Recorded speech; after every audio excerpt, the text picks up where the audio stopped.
안녕하세요. 한겨울 텐마루에서 남자 둘이 아무 말도 하지 않고 눈물 콧물 다 쏟아내면서 울었던 이야기 해드리고 싶어요. 가벼운 마음으로 들어주세요. 저는 20대 후반의 남자예요. 사람들의 관심을 부담스러워하는 성격이라 어디 가서 제 이야기를 자주 하지는 않는 편인데 오늘은 제 이야기를 하고 싶네요. 저는 평범한 집안에서 태어났어요. 회사를 다니시던 아버지와 집에서 저와 동생 둘을 돌보던 어머니가 계셨습니다. 여동생과 남동생이 한 명씩 있었는데 정말 귀여웠어요. 그런데 제가 초등학교 5학년 때 제 인생은 송두리째 달라졌네요. 그날은 비가 많이 오던 일요일이었어요. 당시 저희 가족은 서울에 살고 있었는데 멀지 않은 곳에서 어머니 친척분의 결혼식이 있었지요. 지방에 살던 다른 친척들은 올라오기가 어려워서 저희 가족이 대표로 축하를 하러 가게 되었다고 들었어요. 일기예보와는 다르게 아침부터 비가 장대같이 쏟아지자 어머니는 아버지께 둘이서만 다녀오자고 하셨지만 어머니 친척분이 아이들도 오랜만에 보고 싶으니 꼭 데리고 오라고 성화를 부리시더래요. 그리고 그날 결혼식에서 돌아오는 길에 교통사고를 당하셨어요. 만취한 대학생들이 몰던 승용차가 부모님이 운전하시던 차를 들이받았고 그렇게 부모님의 차는 반파되어 부모님은 그 자리에서 돌아가셨어요. 덩치가 작았던 동생들도 응급실에 도착했지만 얼마 버티지 못하고 세상을 떠났고 저만 살아남았습니다. 말 그대로 천혜고아였지요. 부모님은 당시 사망보험도 없으셨기 때문에 제게 주어진 건 살던 집의 전세 보증금과 어머니가 들어두신 얼마의 적금이 다였다고 훗날 이모에게 들었습니다. 아무튼 그래도 다행스럽게도 외할아버지가 저를 거둬주시겠다 하셨어요. 초등학생이었던 저에게는 거액이나 다름없었던 보증금과 적금을 외할아버지께 맡기고 외할아버지가 사시던 부산으로 이사를 했어요. 초등학교 졸업을 1년 남기고 전학을 갔기 때문에 적응이 쉽지는 않았지만 그래도 이래저래 해내고 있었습니다. 그렇지만 중학교에 입학할 무렵 외할아버지는 급성 심근경색으로 갑자기 세상을 떠나셨어요. 외할아버지의 장례식장에 모인 친척들은 무신경하게 제 이야기를 하시더군요. 재수가 없는 데라서 주변 사람들이 다 불행해진다면서요. 부모도 잡아먹더니 할아버지도 잡아먹었다면서 앞으로 저를 어디로 보낼지 의논을 하더라고요. 당시 저는 될 대로 되라는 식이었습니다. 그저 고아원에만 버리지 말아줬으면 하는 마음이었달까요. 장례식이 끝나고 처음 간 곳은 이모의 집이었어요.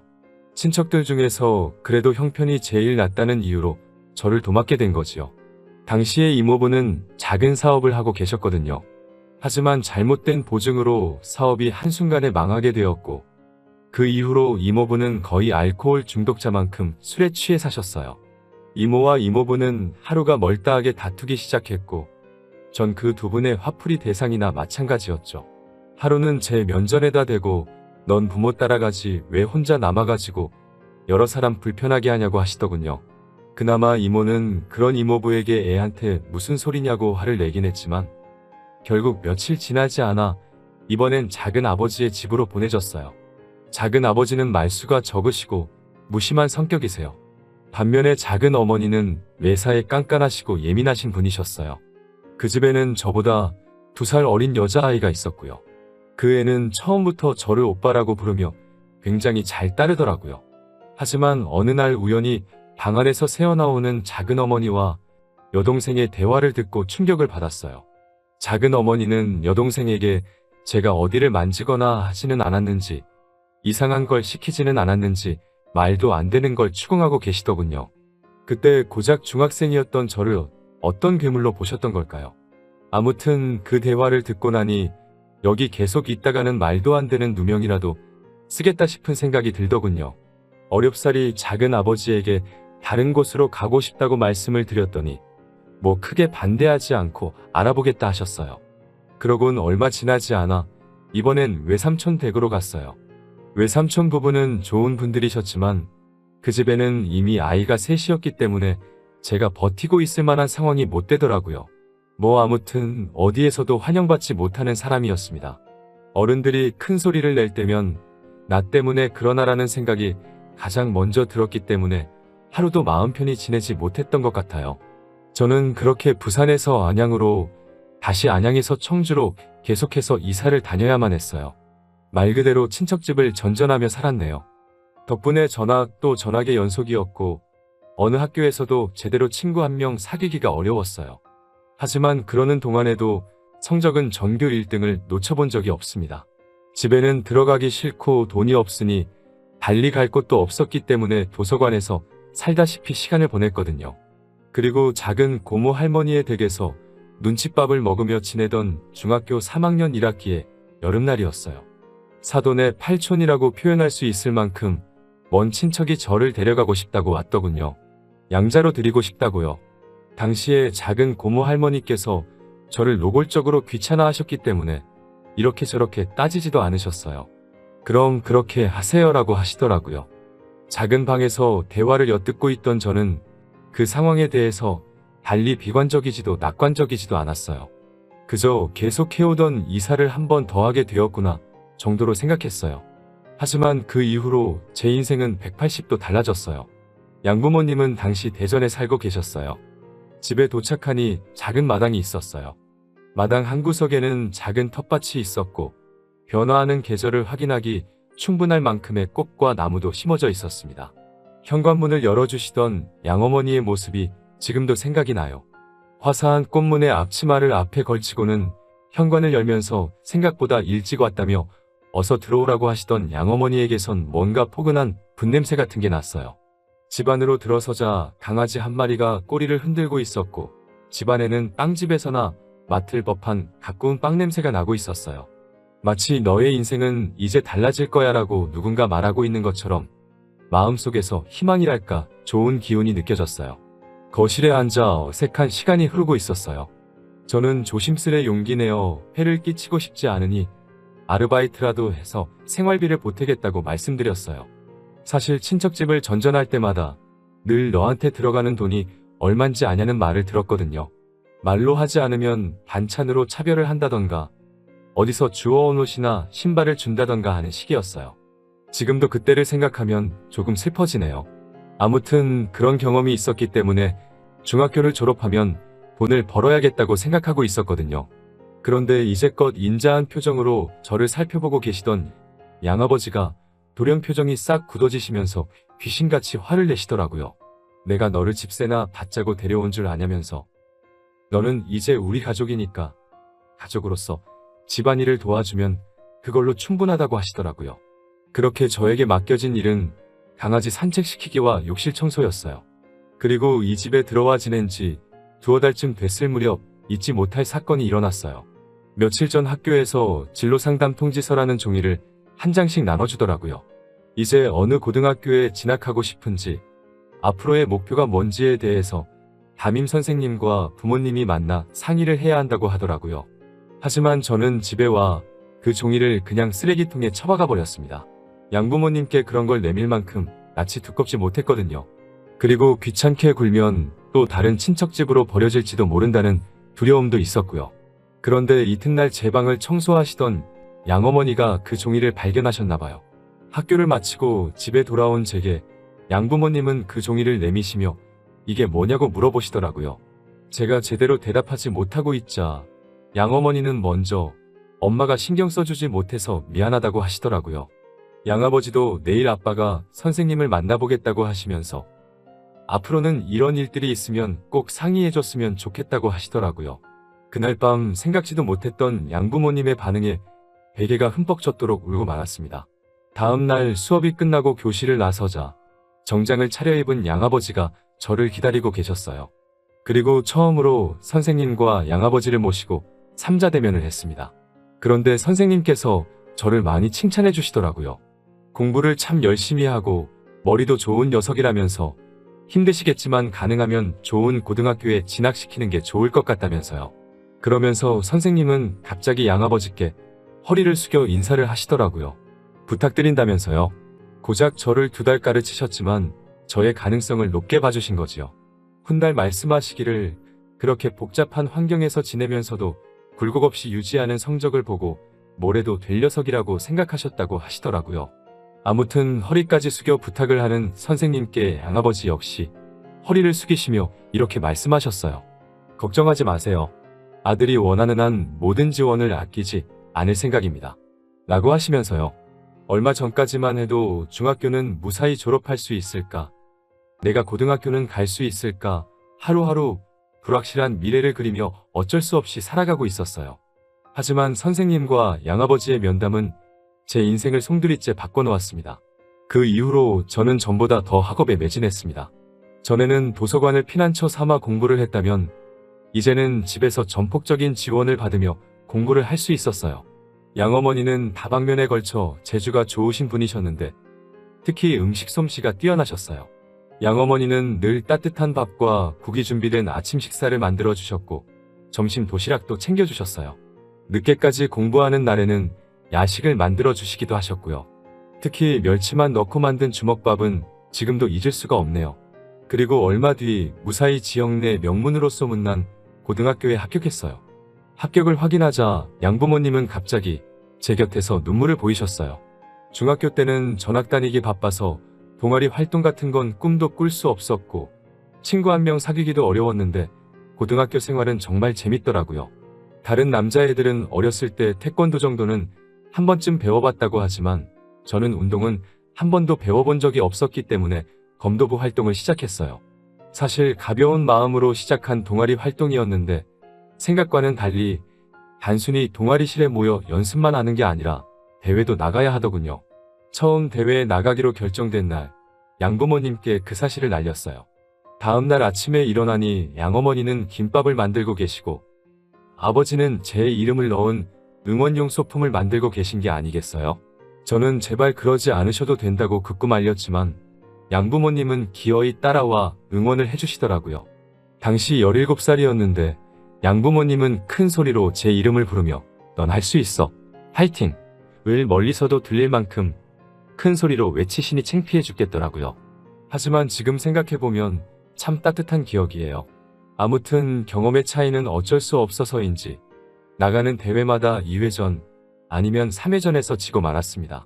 그러다 딱 한 번 제가 작은 대회에서 준우승을 한 적이 있어요. 그날 저녁에 정말 사치스러운 식사를 했습니다. 양아버지는 평소에는 음주를 즐기지 않으시는데 그날은 맥주도 드시고 별거 아닌 일에도 호탕하게 웃으시며 그 모습이 정말 기분 좋아 보이더라고요. 솔직히 별거 아닌 성과라고 생각했는데 저렇게 기뻐해 주시는 양부모님을 보니 저도 뿌듯하더라고요. 나중에 양아버지는 술김에 저에게도 한잔하라고 하셨다가 양어머니께 혼나고 그날의 기억을 떠올리면 입가에 미소가 절로 지어질 만큼 완벽한 시간이었어요. 안정적이고 평화로운 일상의 반복은 빠르게 흘러가더군요. 시간은 무탈하게 흘러 어느덧 고등학교 3학년이 되었어요. 이제 대학을 어디로 진학해야 할지 정해야 할 시기가 된 거죠. 하지만 사실 저는 고등학교에 진학하면서부터 오직 서울대 법대만을 목표로 두고 있었어요. 등록금 때문에라도 꼭 국립대를 가고자 했고 기왕 국립대를 간다면 서울대여야 한다고 생각했어요. 양어머니는 사립도 괜찮으니 부담 갖지 말라고 하셨지만 저는 서울대 법대에 무난하게 합격했습니다. 합격을 확인한 후 중학교 3학년 때 저를 믿어주셨던 담임 선생님께 오랜만에 연락을 드렸어요. 서울대 법대에 합격했다고 그때 믿어주셔서 감사하다고 말씀드리니 오열하시더라고요. 왜 내 주변에는 다 나를 미워하는 어른들밖에 없을까 생각하고 세상을 원망하던 무렵 선생님을 만나 제 인생이 달라졌다고 말씀드렸어요. 어디선가 선생님께서 제 사연을 듣게 되신다면 다시 한번 말씀드리고 싶어요. 정말 존경하고 감사드립니다. 대학교는 정말 신세계였어요. 하지만 당시 저는 하루빨리 사법고시를 통과하는 게 목표였기 때문에 한눈 팔 틈이 없었어요. 그런 저를 보면서 양부모님은 그동안 열심히 노력했으니 1학년은 좀 가벼운 마음으로 보내도 괜찮다고 하시더라고요. 공부도 좋지만 노는 것도 중요하다고 말씀하시면서요. 여자친구도 사귀어서 집에 좀 데리고 오라고 하시고요.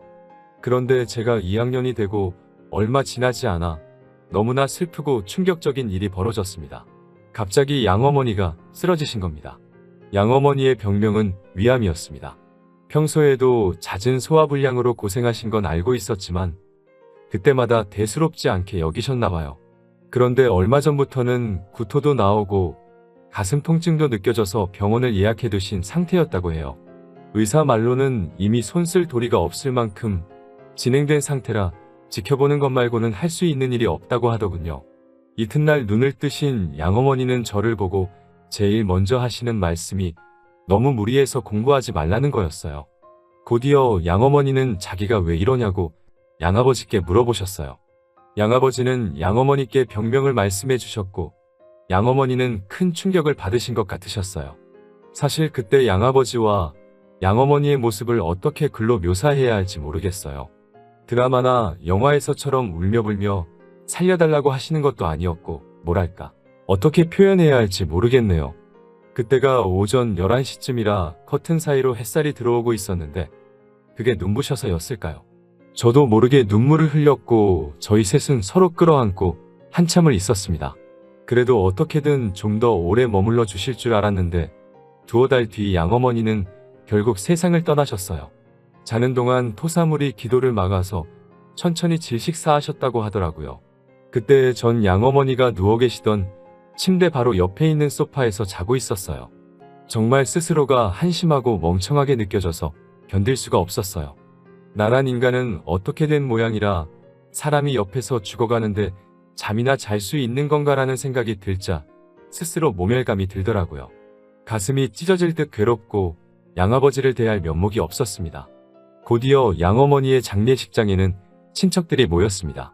모처럼 만난 친척들이었지만 하나도 반가울 것 없는 사이였어요. 그리고 외할아버지가 돌아가셨을 때처럼 또 그들은 무신경하게 제 이야기를 시작하더라고요. 결국 이 집도 저 녀석 때문에 불행해졌다면서요. 저주받은 인간이라면서 사회에서 격리를 시켜야 한다는 말을 아무렇지도 않게 내뱉고 있더군요. 살아야 할 사람은 떠나고 저런 애는 지독하게 살아남는다는 악담에 가까운 그런 말을 들으면서도 전 한마디도 하지 못하고 있었습니다. 그런데 갑자기 양아버지가 장례식장에 떠나가리만치 소리를 치시며 내 자식 욕하는 새끼는 어떤 새끼냐고 다목을 비틀어버리겠다고 고함을 치시더라고요. 그딴 소리 짓거릴 거면 여기서 당장 꺼지라며 분통을 터뜨리셨어요. 그러자 이내 정막이 찾아왔어요. 양아버지는 제 손을 꼭 쥐시며 화장실 가서 귀를 닫고 오라고 더러운 소리를 들었으니까 씻어내버리라고 하시더라고요. 장례식이 끝나고 며칠 뒤였어요. 양아버지가 마당을 보고 계시더라고요. 양어머니 말고는 마당을 손질하는 사람이 없었기 때문인지 몇 달 새 엉망이 되어 있었어요. 왠지 양아버지의 어깨마저 작아 보이더라고요. 양아버지에게 말을 걸려는 순간 양아버지가 작은 소리로 무언가 말씀하고 계신 걸 알았어요. 잘 들어보니 고생했어라고 말씀하고 계시더라고요. 생전에 양어머니와 양아버지는 정말 다정한 부부셨기에 그 마음이 얼마나 아플지 감히 가늠조차 알 수 없었어요. 저는 양아버지 앞에 무릎을 꿇고 빌었습니다. 옆에서 자면서도 양어머니가 돌아가시는 걸 눈치채지 못해서 정말 죄송하다고 몇 번이고 빌었습니다. 정말 죄송하다고요. 그러자 양아버지가 제 멱살을 잡고 끌어올려 세우면서 나는 너의 뭐냐고 소리를 치시더라고요. 나는 너한테 뭐였냐면서 도대체 왜 사과를 하는 거냐고 울분을 토하시더군요. 저는 숨겨왔던 진심을 용기 내 고백했습니다. 아버지라고요? 양아버지가 아니고 그냥 나의 아버지시라고요. 아버지 죄송합니다. 죄송합니다 아버지. 라고 연신 울어대며 아버지라고 몇 번이고 불러드렸어요. 그러자 그 순간 아버지는 갑자기 눈물을 보이시고 저도 눈물이 흐르기 시작했어요. 둘이서 끌어안고 한참을 그렇게 울었습니다. 아버지는 저에게 다음에는 양어머니에게도 꼭 말해달라고 하시더라고요. 그리고 이렇게 떠나신 어머니께 인사를 드려봅니다. 죄송합니다. 아프신 걸 진작에 알아차리지 못해서 죄송합니다. 가시는 날 바로 옆에 있었는데도 눈치채지 못해서 정말 죄송합니다. 용기가 없어서 죄송합니다. 어머니라고 불러드리고 싶었어요. 정말 부르고 싶었지만 무서워서 부를 수가 없었습니다. 병실에서 잠들어 계신 어머니를 불렀는데 대답이 없으면 어쩌지라고 생각하니 입을 떼기가 어려웠습니다. 그러다 한번 몰래 어머니라고 불렀었어요. 지금 생각해보면 살아계셨을 때 불렀어야 하는데 후회가 됩니다. 정말 죄송합니다. 그리고 사랑합니다. 갈 곳 없는 저를 거두어 이렇게 잘할 수 있도록 사랑과 행복을 나누어 주셔서 정말 감사합니다. 어머니가 만들어 주셨던 주먹밥이 정말 좋았습니다. 집에서 먹던 따뜻한 밥이 그립고 어머니의 계란말이가 정말 그립습니다. 오늘의 사연은 여기까지입니다. 사랑하는 가족들에게 하고 싶은 이야기가 있다면 너무 늦기 전에 해보시는 건 어떨까요? 긴 사연 들어주셔서 감사합니다.